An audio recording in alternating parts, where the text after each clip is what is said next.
So here is all the toolkit, the jack, all the handles, and this is the bag I found inside the car and all that trash inside a Samurai.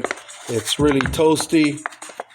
Actually, it was closed, and I literally broke it open. And inside, I found open back 1012 wrench, open back 1417, the reversible screwdriver, three NGK spark plugs, a spark plug socket tool, and I found this guy right here. So I don't know what this is for. It's made of rubber.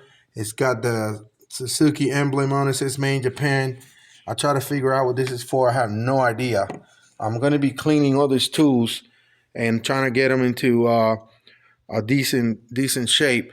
The jack is in good shape, and I could not get the jack out of the position, out of the storage under the hood. I had to work with it until I got it out. It works good. It goes up and down. I don't think it was ever removed from the car. All the stickers are in good shape. So I've been under the hood for a long time. I don't think it's ever been used, but who knows? That's just my opinion. But if anybody knows what this is for, please leave a comment. Let me know what this is for. I have no clue. It's rubber. It's got this two little metal clips on it, but I just can't make any mechanical sense out of it. All right, guys, a small video, part one of the tools that came with this 1988 Suzuki Samurai JX. I will be cleaning them up and doing another update video. All right.